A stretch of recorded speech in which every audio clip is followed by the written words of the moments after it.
Call the meeting to order. Please rise for the pledge.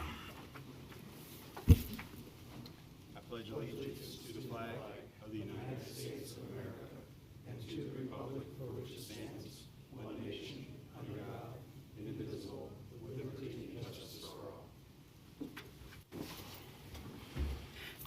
All right, good evening, everyone. Welcome to the June 9th Planning and Zoning Commission meeting. Start with roll call. Stephenson, Here. Schreiber, Here. Wilhelm, Here. Block. Here. All right, we have a quorum. Ceremonies, announcements, appointments, or presentations tonight. Mr. Manley. Yeah, first, I'd like to note today is National Donald Duck Day, but other things going on in November, it's just June, is on June 17th, we have the advisory committee meeting for those that got an invite on that. On the 18th, we got the impact fee meeting for that to go over the impact fees. And then as a reminder, on June 30th, we have that special call meeting. All right, sounds good. Anything else? All right, any amendments to the agenda? There's none. Any declarations of a conflict, ex parte contact, or site visits from commission members? Nope. All right, seeing none, please present the consent calendar. Yeah, we got item A is the meeting minutes from May 12th, 2026. We have the item B is the Lucky Larry Estate Subdivision Reasoned Decision, SUBD 26-1.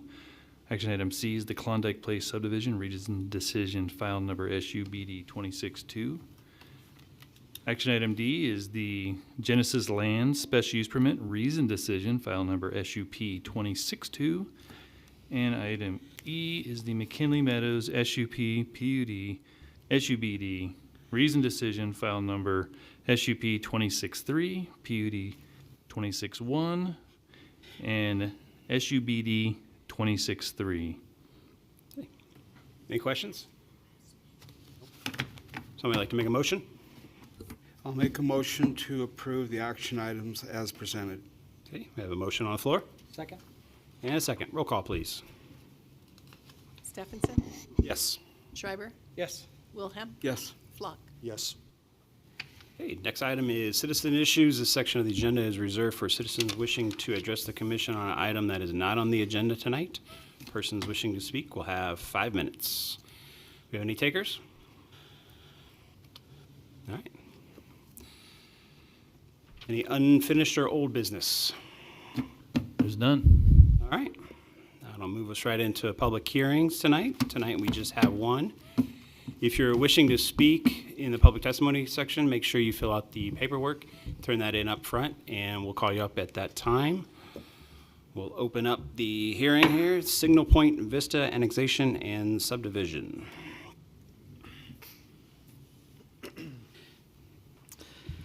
Good evening, Planning Commission. My name is Justin Souter. I'm an associate planner here.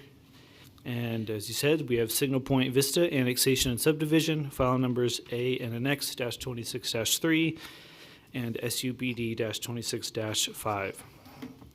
So the property owner is Viking Construction, and the applicant representing them tonight is Whipple Consulting Engineering. And the requested action is they are looking for you to forward a recommendation to City Council for medium-density residential zoning on approximately 14.62 acres and to subdivide into a 67-lot subdivision for single-family detached residences as part of an annexation request into the city and approval from the Planning and Zoning Commission to subdivide the property. Here is the project site in the red square. You can see it is located between Syringa Street and Greens Ferry Road, and it is just north of East 16th Avenue. And here you can see the surrounding zoning. You'll notice that this parcel does not yet have a zone designation. It is not within the city.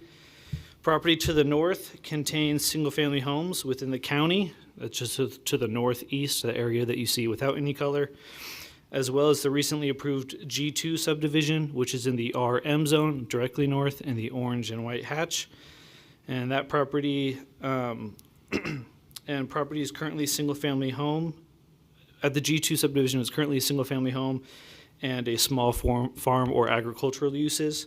And then immediately to the west, east, and then south across 16th are single-family homes within the county. And then again, the applicant is requesting an R2 zoning designation. Further out from there, you see a lot of yellow, which is all R1 single-family zone. The current use of the site is a single-family home and some associated buildings. It's over the Rathrum Prairie Aquifer. Water would be serviced from Ross Point Water District. Wastewater would be handled by the city. The city does have capacity and to provide service and is willing to serve the project at the requested density. For traffic, East 16th Avenue is classified as a major collector street, and additional rights-of-way and easements would need to be provided as part of the annexation request. We will get into the zone change review criteria first. So number 1, is the proposed zoning district consistent with the future land use map and focus area contained in the currently adopted Post Falls Comprehensive Plan? Here is the future land use designation. This site, it totals 3 parcels, and it actually has 2 future land use designations. In the lighter yellow color, you can see the low-density residential on 2 parcels, and then in the little darker color in the orange, you can see the medium-density residential on the easterlymost property.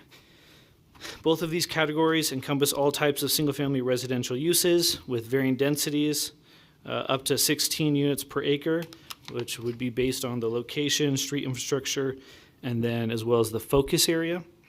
The properties to the north, south, and west are all within the low-density residential, while property to the east is in the medium-density residential. The R2 zone is an implementing zone for both of these land use categories. And then the site is within the Central Island focus area, which prioritizes annexation opportunities and infill development. Here is a snapshot of the area. You've got the project site right in the middle in the white outline. To the north, in the orange diagonal hatch marks, is the recently approved G2 subdivision, which will contain single-family detached homes and cottage homes when it is constructed. And then you have a single-family detached neighborhood in the county to the northeast. And then immediately to the south, east, and west, there are other single-family homes on large lots. And then if we look a little further out from immediately adjacent, there is a church on the south side of the street right here under the 16th Avenue marker. We have a church up here right under this SC4 marker, and then this building was previously utilized as a church as well right on Syringa and 16th. And then we have some mainly just R1 single family home subdivisions a little further out, and then more homes within the county. Up here to the north on Horsehaven, we do have some Smart Code SC4 and a little bit of R2 mixed in here. And then again, this is the G2 subdivision. Cottage homes and single family homes will be constructed here at some point.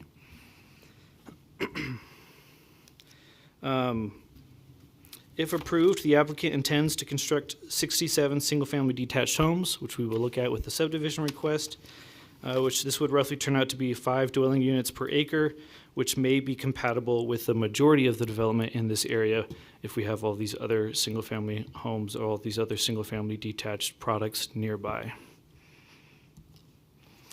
Moving on to the second review criteria, which states, is the proposed zoning district consistent with the goals and policies contained in the comprehensive plan? The annexation request is consistent with Goal 1, which seeks to grow and sustain a balanced, resilient economy for Post Falls, providing community prosperity and fiscal health. The R2 zone and this particular project can deliver single-family detached homes, which would make up the majority of the desired housing product in Post Falls.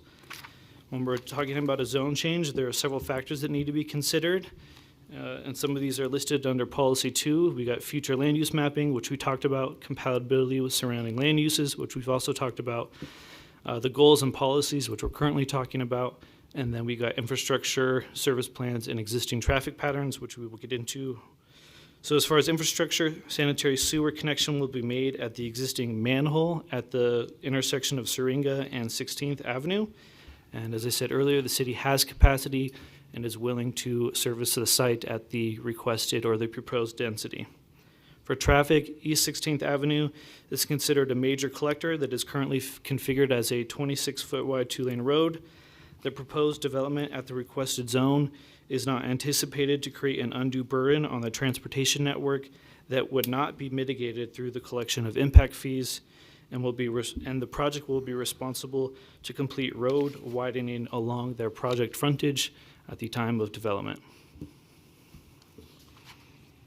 The annexation is also consistent with Goal 12 of the comprehensive plan, which seeks to maintain the city of Post Falls' long-term fiscal health. The R2 zone may help with fiscal health by providing housing. It's also consistent with policies 8 and 9, which encourages compatible infill development of parcels and annexation of county islands within the city limits. Annexation of the subject site with a zoning request would help provide land for future housing needs at a low density in an area projected to be incorporated into the city, and the development of the parcel following annexation would be considered both infill development and within a county island. The third review criteria for zone change: does the proposed zoning district create a demonstrable adverse impact upon the delivery of services by any political subdivision? There have been no identified demonstrable adverse impacts upon the delivery of services at this time. And now we will get into the subdivision review criteria. Before I get there, do we have any questions on the annexation part? No, sir. Yeah, what does it say? Oh, R2. How dwelling units per acre could you go up to in R2? Up to 16, 16? and they're proposing 5. Okay. And when we do annexations, this particular property wouldn't have, yes, the important thing is that it is connected to the city, existing city border. It's not necessarily that it has to have a city street access. Is that correct? You know what I mean? Like sometimes we do almost like a flag lot annexation. And in this case, it's a little bit like that.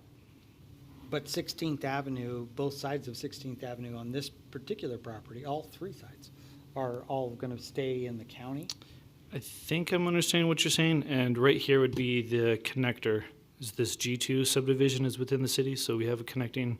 Okay, so it's just that it has to bound existing city limits. That is my understanding. Yep. Okay, thank you. Just Yeah. clarification. And then just kind of clarify the gentleman's question here. If you guys have questions now, just the city will do their presentation, the applicant will do their presentation, then we can take public testimony. You can pose your question at that time, and then after all the public testimony is done, the applicant then can come up and rebuttal, and that time they usually answer any of your questions at the time. That's how this process will work for anybody that hasn't been to one of these meetings before. So just hold your questions till that time, and hopefully we'll get them answered in due process. All right, now we will move on to the subdivision review criteria. So here the project site is again, just a little more zoomed in. You can see it's actually 3 separate parcels. It's all under the same ownership, and there's an existing single-family home out there and some associated buildings. None of these are proposed to be part of the subdivision, so these are all proposed to be removed from the site. And then here is the proposed subdivision. So there are 67 lots proposed, like I said, a density of 5 units per acre. The smallest lot is right at 6,000 square feet, and the largest lot is just over 7,900 square feet. They're all pretty consistent within that 6,000 to 7,000 square foot range. The subdivision would have access to East 16th Avenue from 2 access points. You've got one on Flame Crest Street here, and then one on Watchtower Street. And then it would also provide access points to the east and west via Torchlight Avenue, should these properties to the east and west want to annex and develop in the future. We also have a connection point here on Beacon Street to the north, and this would actually connect to the G2 subdivision.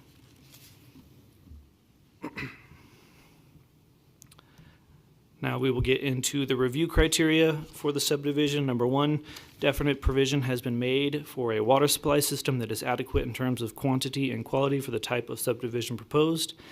Water will be provided by Ross Point Water District, and a will serve letter has been provided. 2, adequate provisions have been made for a public sewage system and that the existing municipal system can accommodate the proposed flows. The city has capacity and is willing to serve as proposed, and then existing septic systems will be required to be abandoned. Number 3, proposed streets are consistent with the transportation element of the comprehensive plan.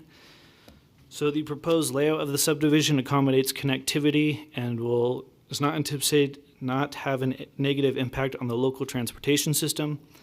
The proposed roadway circulation anticipates extension and development to the north, east, and west, and then roadways shall dedicate rights-of-way and easements and be constructed to the standards outlined within the city transportation master plan. 4, all areas of the proposed subdivision which may involve soil or topographical conditions presenting hazards have been identified. There are no known soil or topographical conditions which have been identified as presenting hazards, and furthermore, the site is not located within 1,000 feet of an interstate gas pipeline. 5, the area proposed for subdivision is zoned for the proposed use, and the use conforms to the other requirements found in this code. The subdivision and proposed lots conform to the requirements of both Title 17 and 18 of the Post Falls Municipal Code, and single-family detached homes are allowed per the land use table within the R2 zone. And the final review criteria, the developer has made adequate plans to ensure that the community will bear no more than its fair share of cost to provide services. Impact fees will be assessed and collected on individual building permits to assist in mitigating the off-site impacts to parks, public safety, streets, multimodal, EMS, and fire. Here's the list of the agencies that were notified of the project, and we received comments back from these 4. Post Falls School District remains neutral. Kootenai County Fire and Rescue will coordinate at the time of development. Phillips 66 Pipeline did not have any facilities within the project site, and the Post Falls Highway District sent a comment saying they are in favor of the annexation. That concludes my presentation. I'm available for questions should you have any. I know the applicant is here as well, and I'll just leave you with the project location here. What's the approximate distance from the entrance of the project to Greens Ferry and Syringa? I think I had it listed in the staff report. Give me a moment here. So the entrance to the project site, so we're talking about here on Watchtower Street? Yeah. Yeah. Let's see. It's gonna be, either way, it's gonna be close, I mean, between the two. Give me one moment.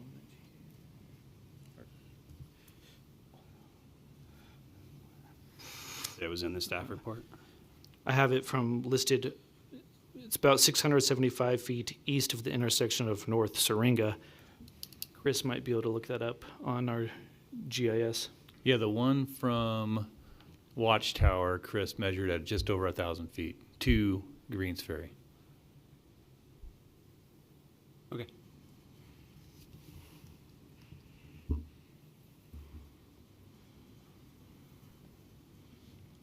right, that's good. Any other questions? All right, invite the applicant up. Thank you. Thank you.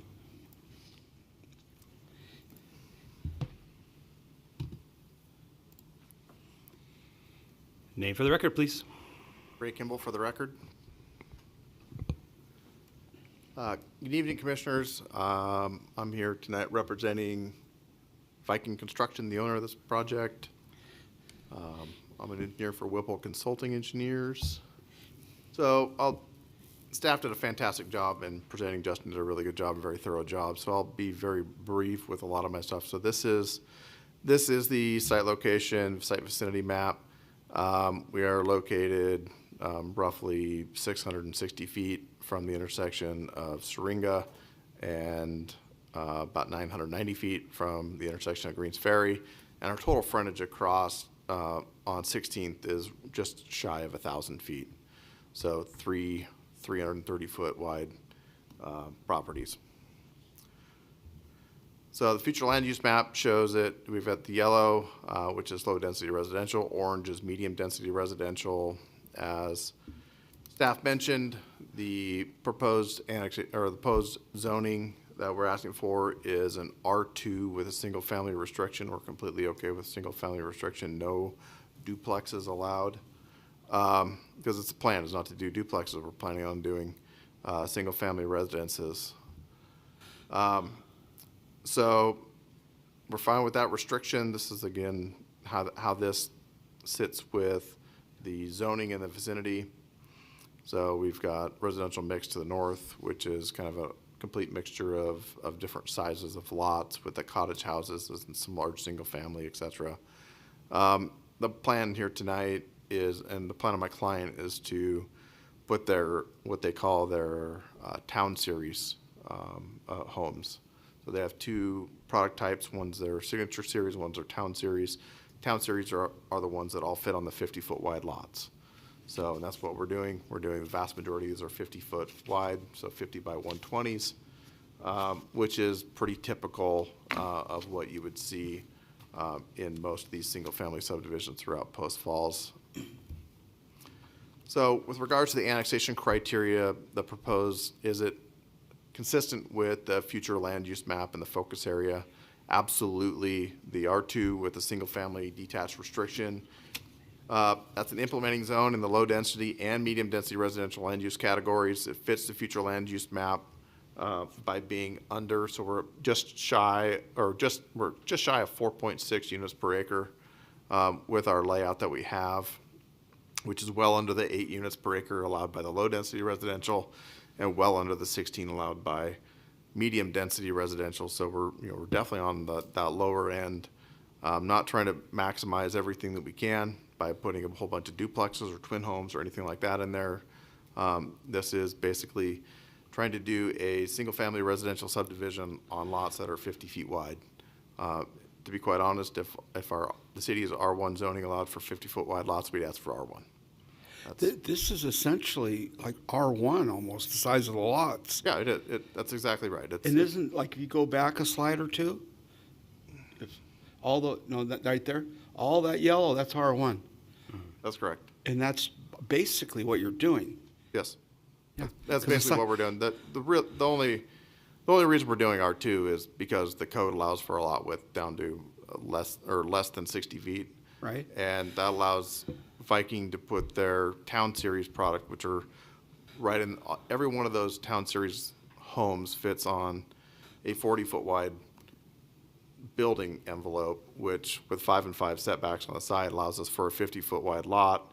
So really what we end up doing is we end up not having an extra 10 feet of lot width that doesn't even really work for a third car garage, because you need a 63-foot wide lot for a 3-car with that particular series of houses that they have. So really what they're trying to do is, this is their entry-level product, if you want to call it that. So that's their town series. That's what they're shooting for, is for doing that exact product. So this does promote infill development. We're prioritizing annexation opportunities inside the city, inside the donut hole, if you will. So this is infill, not outgrowth. Outward growth, it's inward growth. And we're trying to support patterns of interconnectivity and pedestrian connectivity. And I'll talk to that. So this is, this of course kind of gives you that broad overview, that scope of all that green is the city of Post Falls, and that yellow square there is just a little bit of an infill. It's 14 point some acres of infill inside that donut hole, completely surrounded by the city. With regards to the annexation criteria, if we meet, these are the policies, including encouraging annexation of county islands, ensuring that adequate land is available for housing needs, helping serve all ages, incomes, abilities, diverse housing types, price levels. So we're shooting for as much entry level as we can get. And of course, working to improve street connectivity, and that really kind of goes towards the widening of 16th for transportation efficiency. So 16th Avenue will be widened to the north, and I'll speak more about that on the subdivision part. And of course, this annexation will help implement the transportation master plan by dedicating the right-of-way for that major collector, which 16th is. And of course, there are no demonstrable negative impacts by any subdivision. political subdivision that have been demonstrated. And of course, now jumping to the subdivision plan. So this is the aerial overlaid by the subdivision. We have 2.58 units per acre. Minimum lot area is 6,000. The largest one is just shy of 8,000. We've got we were really intentional with our layout, our connectivity to the east and west. We were real sensitive to what that looked like, and not pointing Sentinel out on either side. We torchlight because that's where there's no houses in that vicinity on the adjoining property. So we try not to point the road right at a house to make it difficult for the neighbors if they decided that they wanted to come into the city and develop at some point in time in the future. And then we go into the criteria. Adequate water supply. There's water out on 16th Avenue, and Ross Point Water District has asked that we upsize the water main in 16th as we go through. Sewer.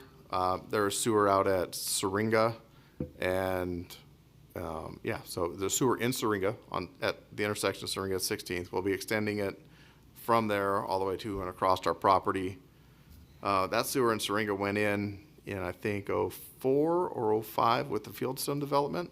It was extended from Mullen all the way up to Fieldstone. And I think it's been a case of everyone waiting for someone else to blink when it comes to extending it across 16th, just waiting. And my client has owned one of those 5-acre parcels that we're developing for quite a while, 4 or 5 years now. And he purchased the other two just this last year, in the last 12 months. And so now he's got 15 acres worth it to blink and to take in the cost to extend that sewer to the east. So we'll be extending the sewer. It's going to go right down the middle of the road, which is going to tear up the whole road, which means, hey, we get a brand new road. So like it or not, my client gets to pay for a brand new road all the way from Syringa to the east side of his property. So there is adequate sewer, and of course, the right-of-way and along 16th Avenue, along our frontage, so about 1,000 feet of frontage, will be widened. And that side of the road is the side that has the pathway. So there will be a walking path, 10-foot walking path on the north side of the road as well, across our frontage. So it's not fantastic pedestrian connectivity because there's really nothing on either side, but it is a chunk. And that's a chunk that someone else can connect to as those pieces develop. So, and you can see here, this is kind of a little bit more of a broad view. So this is the distance from this intersection all the way across to here. That's the offsite sewer that we're going to do. And we're going to extend the sewer all the way across to here. And same with the water main upsizes. So those will all happen as part of the construction. And of course, you can see that as you can kind of see a little bit broader scope of how the road connectivity could happen, coming through here, and maybe a road cul-de-sac or something coming down here. I don't know, maybe just a straight road and something across. There's lots of opportunities for things to happen in the future. Oops. Should the adjoining properties decide that they want to annex into the city. And so, and of course, there aren't any topographical conditions or known hazards associated with the property. And it does meet all the requirements for the R2 zoning. And with that, I will answer any questions.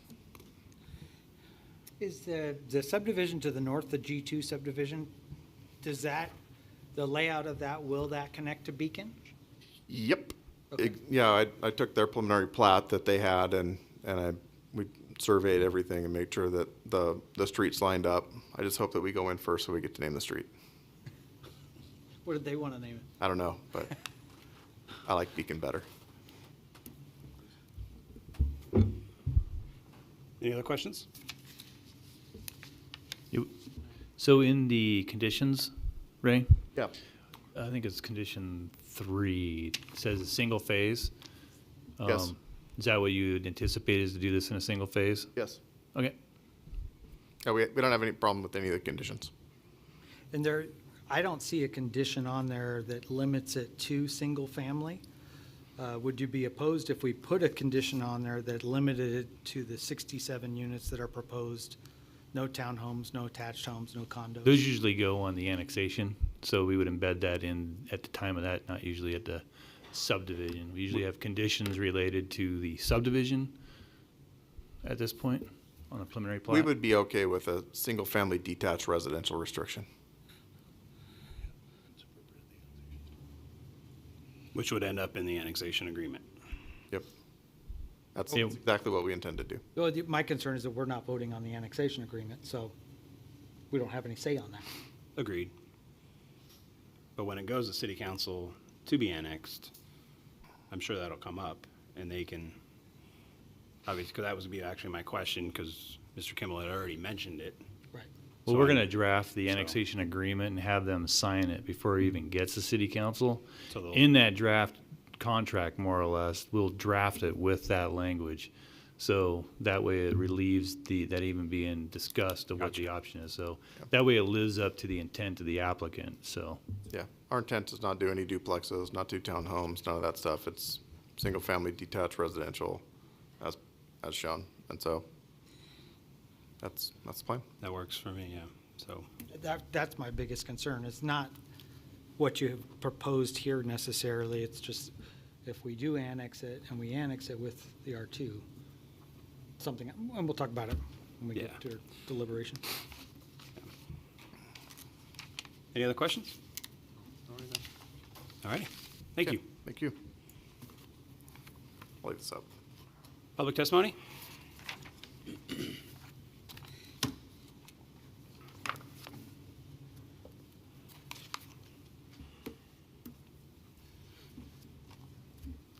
All right, not wishing to speak in opposition, Michaela Odom Platten.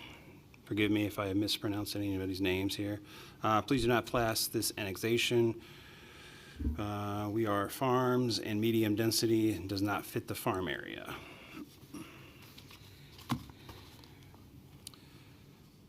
Not wishing to speak, Donald Beatley.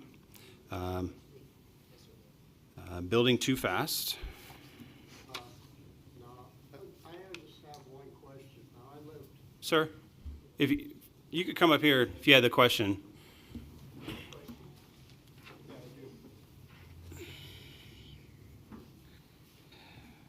I do. So just state your name for the record. You have 4 minutes, ask your question and stuff, and then the applicant should be able to answer your question when he comes up for rebuttal after the public testimony is Okay, over. Okay? my question being, I live on the horseshoe loop of Lower Drive, and my house faces 16th. So when they put that sewer in, do I got to hook up to that sewer because my house faces 16th? Yeah. I don't know, the applicant could probably speak to that, but he can do that during rebuttal. We don't have the answer to that, but the applicant should be able to. We'll get to it. Yeah. Okay. Thank you. So that would be a no. Okay, that'll be a no. There you go. Thank you. Wishing to speak in opposition, Jeremy Patton.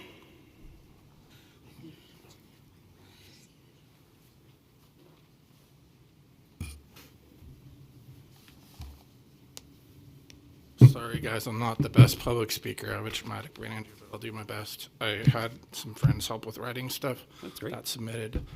Oh, just Can you- name for the record. Jeremy Patton, can you bring up the map that showed where the R1, R2, whatever is of Sure, everything? Yeah, Justin will come over there and bring it up for you.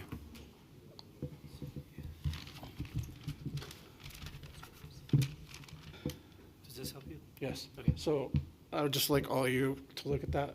Everything's yellow, R1. Not one thing in there that I see R2. Can you show me where R2 is that it's touching? On the map? When I bought my home, I was told that it couldn't change unless it was touching. I don't see anything on there R2 zone. We're supposed to be 2-acre parcels. We're supposed to be farms. That's why we bought our property. They turn around and put townhomes in there. It's bad enough houses, but townhomes, I mean, R1, there's no reason they say they're not doing it, then why are they even asking for R2? They already lied. They said 600 square feet from the road when they're, then the next guy says 900, then it's really over 1,000. We can't, it's gonna be a road with a sidewalk, and then it's gonna dead end. And I've already had my cat killed, my dogs run over with the traffic we have. Let me see those pictures, Brooklyn. This was just a few days ago. The kind of stuff we're dealing with here, without this here. Oh, yeah, that was in the packet. Yep, we got that. And then also, this is what it looks like, because you can't tell by looking at that picture. This is a real picture from my home, each side of the road. There's no housing subdivisions. It's all farm properties. No. I mean, that map, you can't see what it is. It's not, it's all Yeah, farm no, we properties. understand. It's not right to take our farm property and turn it into a bunch of duplexes on top of each other. I'm okay with, I don't want it, but R1 makes sense if you look at it. But to go from 5-acre, 2-acre parcels to R2 is totally unacceptable. I mean, there's just, it's not right. How would you feel if they did that next to your home, you know? We've all lived there. I've lived there 15 years.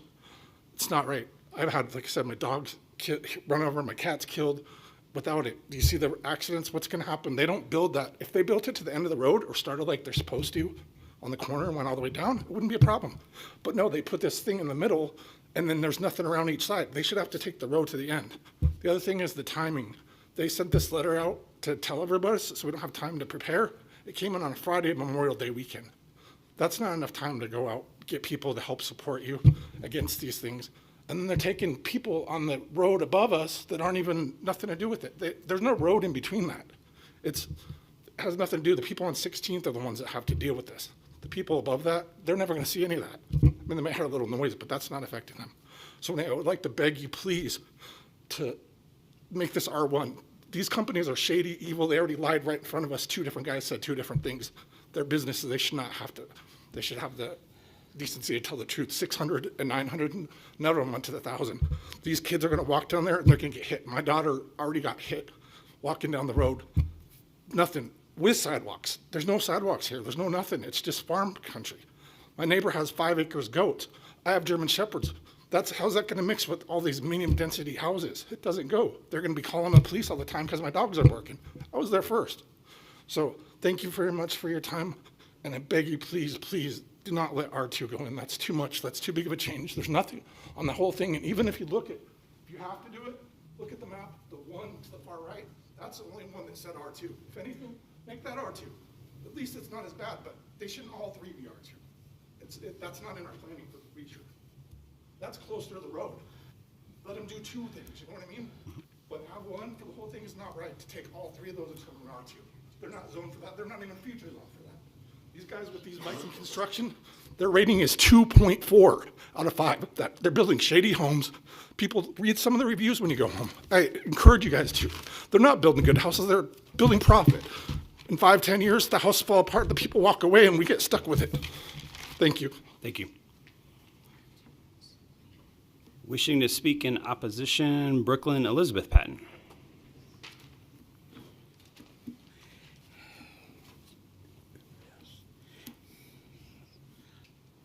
Good evening. My name is Brooklyn Patton, and I'm here tonight speaking on behalf of myself and my stepmother. Unfortunately, she's not able to be here as she works a lot.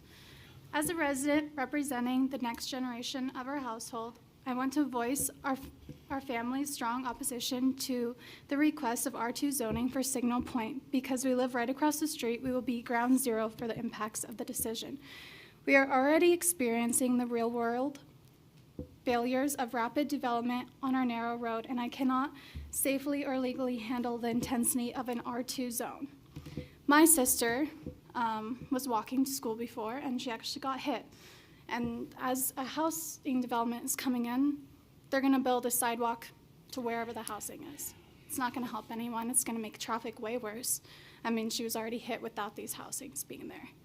There's accidents all the time. People do not go the speed limit on this road. So let's put a housing development where it's already unsafe for the people who are there. It just doesn't make any sense. Another thing is,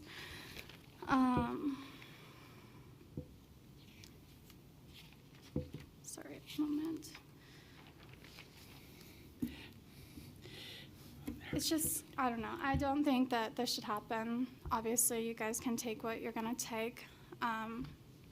We bought this house to live not next to people, obviously. It's land. We have German Shepherds. We breed them. We train them. We sell them to local people, and we ship them off to people. If you put a housing development, we are going to get noise complaints. But what are we supposed to do? You know? Thank you for listening. Thank you. Wishing to speak in opposition, Gary, I'm going to butcher this up, D'Agostine? D'Agostine.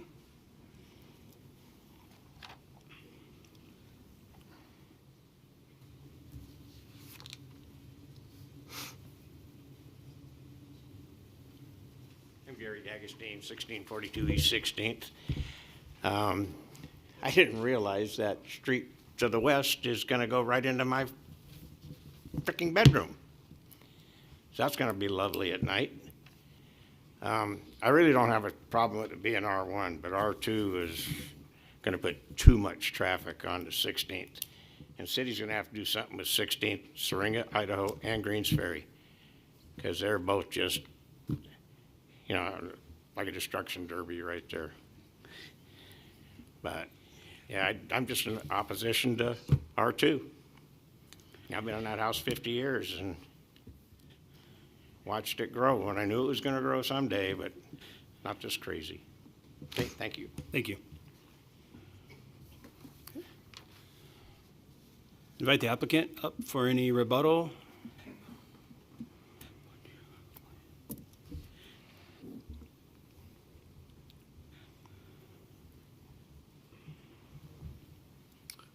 Ray Kimball again for the record. I'll just speak to a couple of things. I'll reiterate what city staff said with regards to the sewer connection to the south. None of the properties other than the property that we own are going to be connected to sewer as part of this project. With regards to the zoning, R2 versus R1.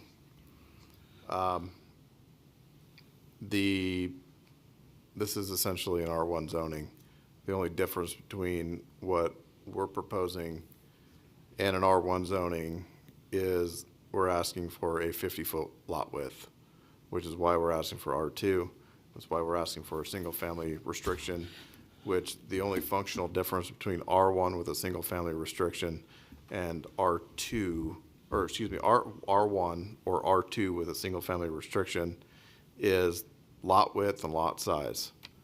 And with this subdivision, we're literally asking for something that is carbon copy of what is surrounding it in all of the City of Post Falls subdivisions in the vicinity. So 6,000 to 8,000 square foot lots.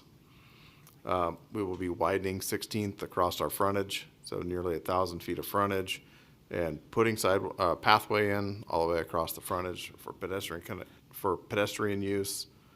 There will be pedestrian connectivity on Beacon Street to the G2 subdivision to the north. And I would like to point out that the Torchlight Street does not point into anyone's bedroom, to my knowledge. I don't see where it does. Sentinel will be, any headlights on Sentinel here will be blocked by houses. So that won't go into anyone's bedroom. And so there will be no townhomes. The reason why we're not doing R1 is because of the lot widths. It is essentially an R1 density. And so I think in R1 you're allowed up to 5 units per acre right in there. We're at 4.5, maybe even 6. Anyway, we're at 4.5, 4.58. So it meets all those criteria. We meet all the criteria for the annexation. We meet the R2 zoning. And I would probably argue that if we did R2 on the eastern 5 acres and R1, just straight zoning and put duplexes on the western or the eastern 5 acres, that'd be terrible. So that's, doing it all R2 with a single-family detached residential restriction gives everyone the comfort that it's going to be single-family residential and that the lot sizes are going to be comparable to that. Just a tiny bit smaller than what you'd see in an R1 subdivision. So I think it makes sense. It meets all the criteria. It meets comprehensive plan criteria, and it meets all of the subdivision code criteria. And with that, I'd ask you to approve it. Thank you. Do you have any Thank you. questions? And just, somebody had mentioned there's no duplexes. Somebody had said about duplexes. No, sir. There's no duplexes. There's no twin homes. There's no twin homes, which are the connected ones. Right. There's Um, nothing connected, single homes. They're detached, single-family homes on their own lot. Right. And there's setbacks in between the houses. And the lots are 6,000, The smallest one is 6,000 square feet. and what would a R1 be? 1,000. I think it's 6,000. No, 6,500 is R1, I think. So it's just 6,500. right there, what R1, this is R2 light, just to make your lot size right for your 50 feet. That's correct. Okay. Because if this was really R2, they could, up to 16 homes per acre? Yeah, they could do townhomes. Like that, so you'd have up to 220 units, and this is only a 67 unit. Right. Yeah. Yeah, and I mean, it's not the right spot for townhomes. No, It's not at all. that's not the intent. That's not, that's why we're coming in with both annexation and subdivision. Is we want everyone to understand that this is what the owner intends to do. This is not anything bait and switch, none of this stuff. This is exactly what we intend to do. And we're moving forward on a timeline where we want to move forward as quickly as possible so that we can build some homes for people. All righty. Any other questions? All righty. Thank you. Thank you. All right, we'll close out the hearing and we'll look at the review criteria. Just to add a little context tonight, even though the title of this is the Signal Point Vista Annexation and Subdivision, what this body does tonight is look at the zoning recommendation that will be forwarded to City Council. City Council has the final word on annexation. And then the subdivision, we have the final word on that one. So that one will be a decision on if it agrees with the subdivision. So just to add some clarity on how the process will work for those that haven't been to a public hearing before.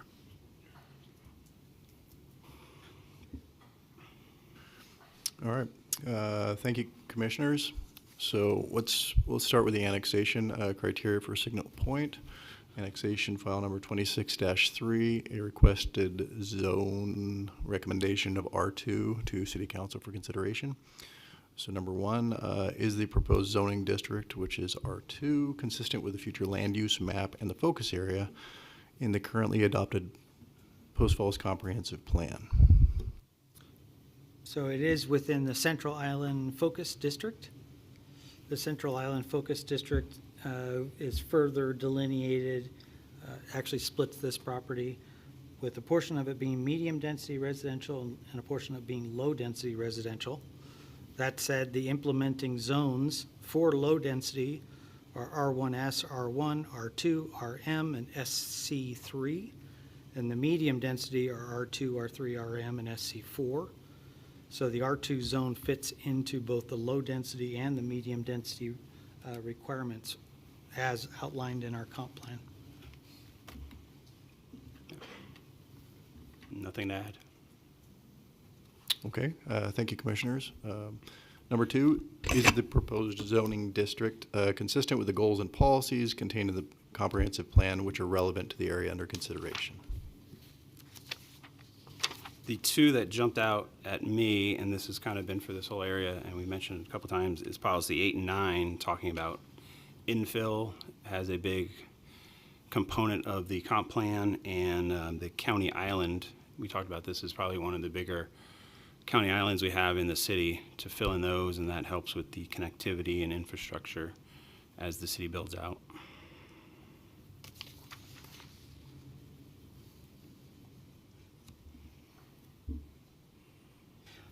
With this goal 5, putting in that sidewalk, well, I guess that'd be on the next one for the annexation. Or for the subdivision. Well, policy 26 is continuity of sidewalks and trails, and obviously this is only be for that frontage area. Right. But at some point in the future, there will be connectivity, as we've seen with other development in the city. Right. Yeah, that's the difficult aspect of most of the projects that are coming before us is they're not necessarily connected to an existing sidewalk network, or they're not necessarily even connected to a road that's at its maximum width. But until those other properties are annexed into the city, that's not going to change. And Yeah, there's, it's difficult.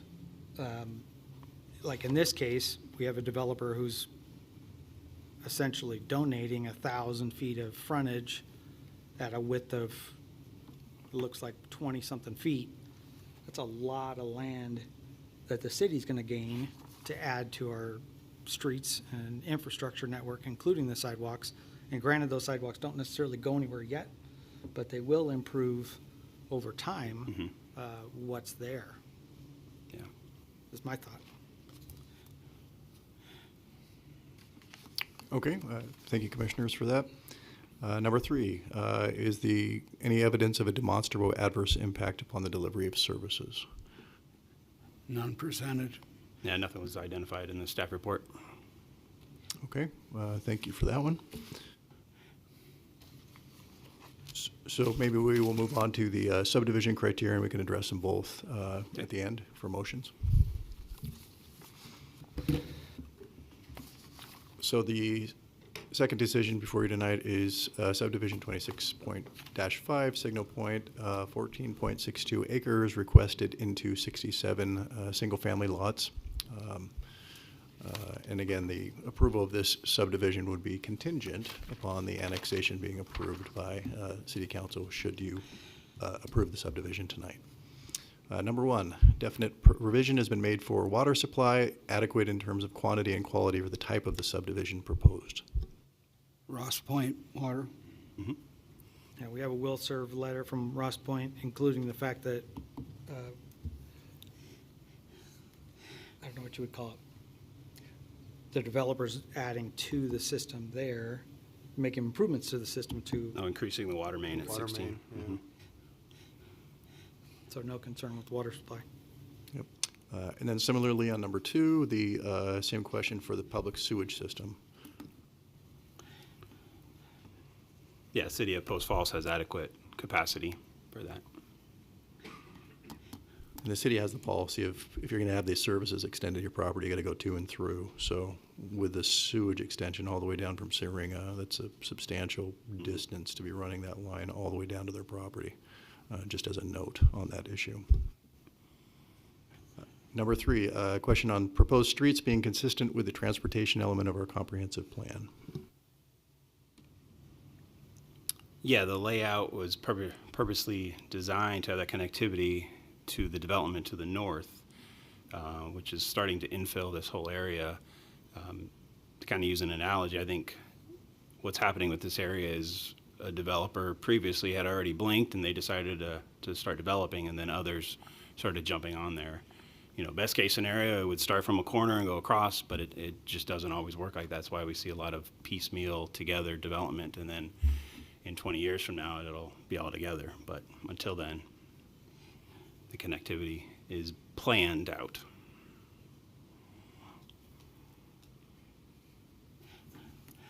There was some discussion on 16th. Did you commissioners have any comments on maybe the improvements to 16th or any concerns about that? There was some traffic issues raised. It's definitely a concern, Yeah. but I'm not sure that there's anything that the city can do about that, seeing as how the portions that are abutting us on both sides are county. And we don't have the ability to widen those streets. Yeah, I think we've all been at those intersections and had to wait to go through them with the stop sign, the four-way. And, sir, you had your time, thank you. And, you know, but it is, you know, it's county and there's not much we can do until it does get annexed in. That's why I was saying if somebody could, you know, start at Syringa and 16th and go across, that would be best case scenario, but it doesn't always work like that. And I think we're fortunate that we have a city that doesn't use eminent domain to do that. Agreed. Yeah. All right, thank you, Commissioners. Number 4 is any areas of the proposed subdivision involving soil or topographical conditions presenting hazards have been identified. None identified. Nothing was None identified. shown. I don't think there was any testimony on that issue. And number 5, the area proposed for the subdivision is zoned for the use, and the use conforms to any other requirements found in our code. Yeah, the R2 zone, well, this whole area is, well, there is RM up there, but mostly R1. They are only going to do 5 units per acre, which is very close.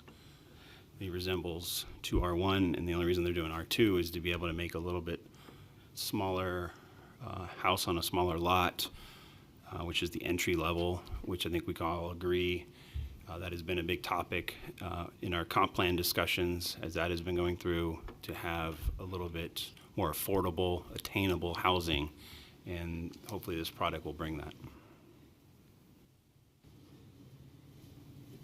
Okay, and finally, the developer has made adequate plans ensuring the community doesn't bear more than its fair share of the costs by paying fees, land, or other mitigation measures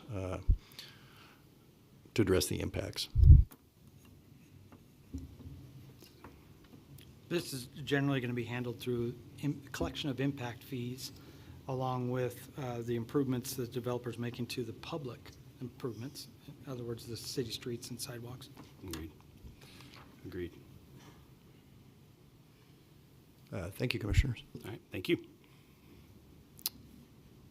Any other deliberation before we make a, we have Well, two I just want to motions. be clear, how can we, I want to either do it with the zone recommendation? So Commissioner Schreiber, we can't condition on the if you're going to look at the subdivision, it wouldn't be a condition to address any deficiencies in the subdivision to restrict the zoning recommendation. So where you want to limit it to single-family product, I think that's what you're getting at. Yes. Yeah, it would be appropriate as the recommendation to council, and then they will address that when we bring the development agreement to council. So if that is going to be the recommendation, we'll tag it on to the zoning recommendation, say Perfect. R2 light, or whatever the terminology was. Okay. But I would not add it as a standalone condition to the subdivision. Again, those conditions are to say, hey, we're going to try to make this subdivision conform to our code. They're a little bit different areas. Okay. Does that make sense? Yes, it does. That was my question. Well, I'd like to state the concerns from the people that come up here about R2, R1. This is just almost completely R1. It really isn't a difference. There's going to be no duplexes, no twin homes. There's not going to be 16 homes on an acre. It's almost the same requirements for R1. So, I mean, you guys don't deal with it every day, but they could have asked for a lot more than what's here. Like that one parcel they had, they could have asked just for R2 on that and just build like crazy and do R1 on the others. Anything else? Start with the zoning recommendation first. Please. Okay, anybody like to make a motion on zoning? I move to recommend approval of the Signal Point Vista annexation, and it's file ANNX-26-3, and recommend approval of the R2 zone with the caveat that it be limited to 67 single-family detached homes as presented by the applicant. Okay, I'll second I have a motion and a second. Roll call, please. Flock, Yes. Wilhelm, it. Yes. Schreiber, Yes. Stephenson. Yes. All right, that recommendation will be moved forward to City Council. Next item will be the subdivision. I move to approve project SUBD 26-5, finding that it meets the approval criteria in Post Falls Municipal Code 17 12060 as outlined in our deliberations, subject to conditions 1 through 8 contained in the staff report, and direct staff to prepare a written reasoned decision. Okay, motion Second? and a second. Roll call, please. Stephenson? Yes. Schreiber? Yes. Wilhelm? Flock? Yes. Okay, motion is approved. Next item on the agenda, number 5, administrative staff reports.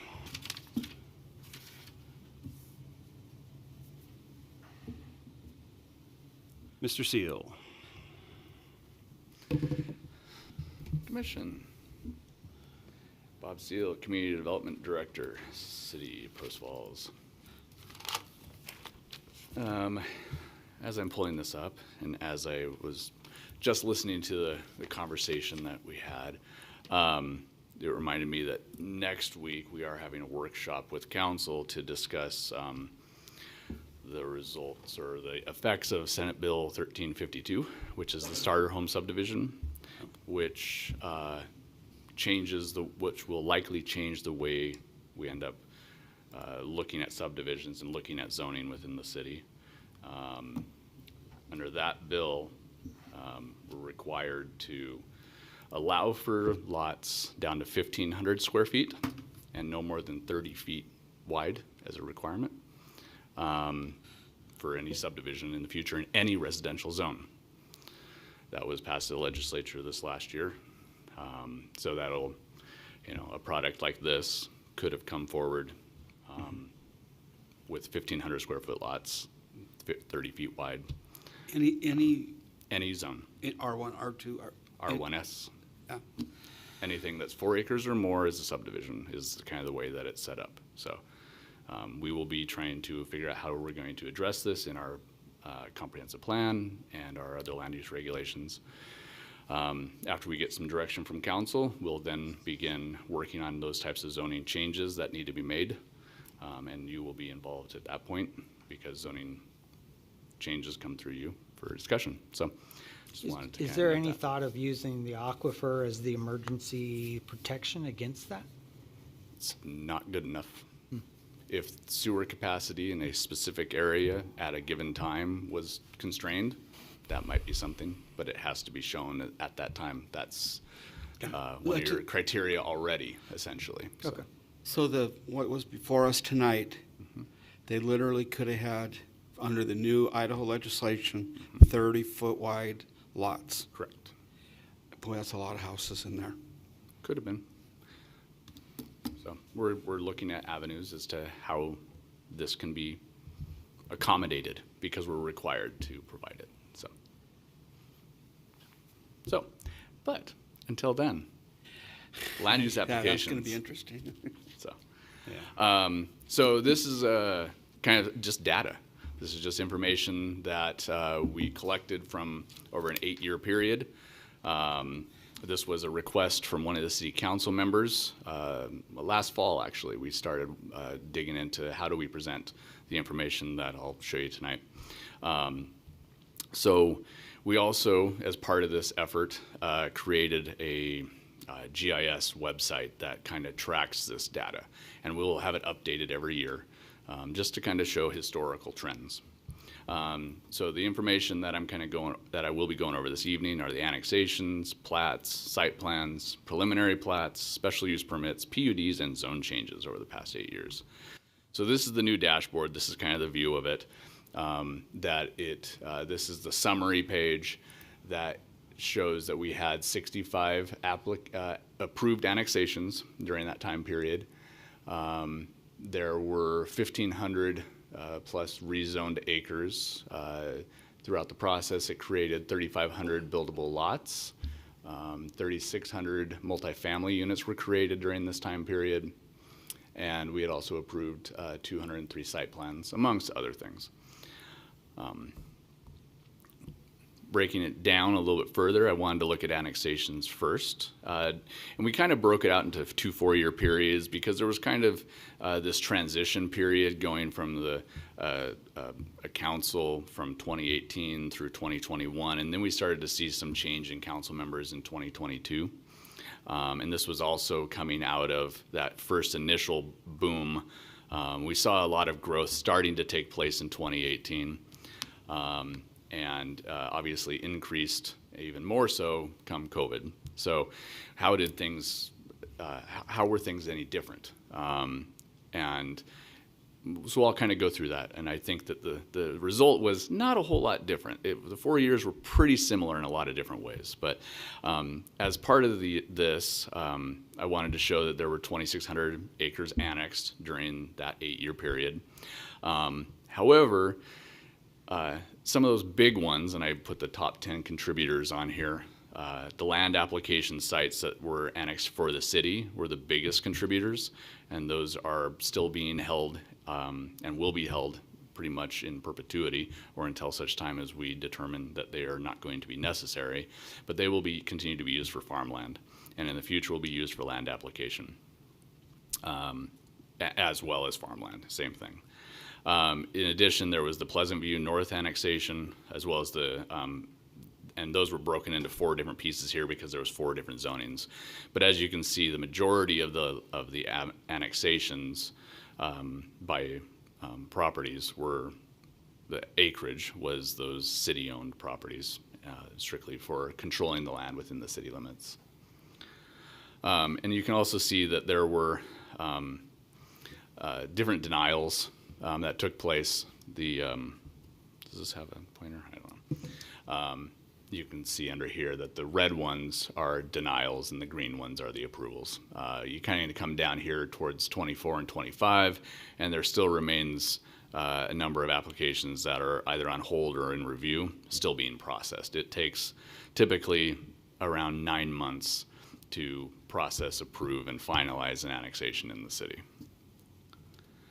Plat applications, and this is where we actually create that plat where individual lots can now be built on and sold. And so this is a little bit different than subdivision, but this is where we're really looking when we look for how many lots are being built on in the city. We had 3,500 number of lots created. Of those was 1,396 net acres of platted lots. We saw 127 recorded plats. The biggest ones, individual plats, Crown Reserve, this last year, saw 149 lots were created up there through the process. The total is 84 acres, but had only platted 149 so far, followed by Woodbridge and Green Meadows. North Place East, while you'll see in a minute, North Place East was one of the largest contributors for subdivision of lots. It only platted the 89 lots during that time period. So, because plat is different than subdivision. So, as you know, site plan applications. We had in the between the 2 periods, we had 166 applications. And some of those were related to multifamily developments. There's always a lot of conversations around multifamily, so I did pull out some of this for distinction. On top of the multifamily, there was 129 site plans for commercial, industrial, or non-residential uses. The median site development was for 64 units. Average site size was 5.9 acres. As I noted, between the 2 as well, you can see that there were, the first 4 years, there was 2,277 multifamily units, where we had 1,865 single-family units. The second period was 1,396 multifamily units, so quite a decrease from the previous 4 years, and 1,638 single-family units. Kind of differentiating there and noticing that was obviously a decrease in the supply as demand remained high, but the vacancy rates started to rise. So, literally we haven't seen very many multifamily permits over the past couple of years because the vacancy rates had kind of increased. They're starting to decrease, and where there are some that have vested rights, we will likely see some of those coming along in the near future, but not quite yet. I also broke it down for multifamily site plans by zone, just so that we can kind of see what this looks like. The first 4 years, there was a number of them in the R3 zone. And you look at the second 4-year period, and there was only 32 under R3. And I think that a big part of that is there hadn't been a whole lot of rezones to R3. There was a similar number in the CCS, well, still actually substantially less than the first 4-year period. CCS, you get the special use permit, which is what you guys get to approve. And with CCS, we do get to see additional requirements put on some of those multifamily units. So, you have the ability to apply, certain standards that maybe wouldn't have applied under an R3, whereas R3 is pretty much as right. CCS right now is the SUP. You can add those additional setbacks. You can ask for greater landscaping requirements, something to make it kind of fit in a little bit better. We also saw a variety of units in the SC4 and SC5. That's the downtown area. So. Can you go back? Yeah. Just to call this out, the CCM for the first 4 years did not exist. Did not exist. So that's why I went from 0 to 526 units, just so, because obviously that's a huge increase. Well, that's because it didn't exist before that time. Yes. Yeah, and if there's any comments, I don't want to just read down the charts for you. I'm just throwing out things that I'm thinking about. I just want to. But I appreciate. No, that's a very good point. Thank you. Yes. Preliminary plat applications, AKA subdivisions.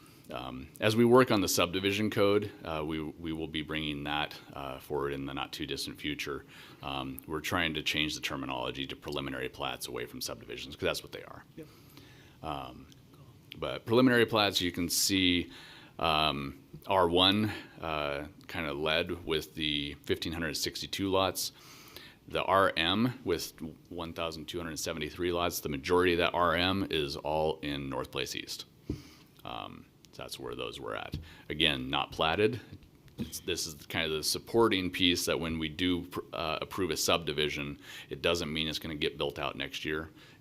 Like their plan is 15 to 20 years. So it's slow. Let's see what else. CCS would have just been those types of things. Those are the commercial subdivisions. So, other items to note. A couple of the pieces of information that was requested was what kind of zone changes in PUDs did we have, and we didn't find a good way to display that in the site, the dashboard. So I chose to just kind of provide you with an overview of that. The zone changes. You can see that there were 3 CCM zone changes, and those came from previously the zones of CCS, R1, or industrial. CCS, there was 4 of them. There were either heavy industrial, or R2 before that, and so on and so forth. The SC5 that you see down there, that was probably pretty much almost entirely millworks, just guessing. Oh, millworks and the Hunter's site. So those were probably our zone changes for the SC5. Under the PUDs, there's always kind of discussion as to like, okay, what happened in a PUD, because there is stuff that happens at planning and zoning but doesn't get seen by council. And so that was kind of a reason why we looked at this. And of the amendments and new changes that happened with the PUDs, again, calling out a piece of multifamily here, there was actually just a reduction in multifamily units overall. So I had put this up here. This is also the vacant land activity. Just to confirm, I do not have internet access here, correct? Should. I don't think I do. I don't know if nope, I'm gonna go back. I don't think I do. But the vacant land activity page as well kind of shows the number of buildable residential vacant lots in the city. We also broke them down to greater than 5,000 square feet and smaller than 5,000 square feet, as there's been kind of a push towards providing more attainable housing and the smaller lot sizes in order to help facilitate that. We wanted to kind of show the difference. And you can see on the map, and when you go to the app, which is available through our GIS landing page, you can kind of see where those different properties are located throughout the city based on the red and blue up there. And that's all I got for you. That new legislation, does that also have the ADUs in there? ADUs was under SB 1354. So ADUs, we don't have to change our code a whole lot for the ADUs. We will be addressing some of it. Changes are we no longer can require additional off-street parking for it. Okay. We have to allow for it to be at least 75% of the size of the existing home, whereas right now we only allow for up to 50%.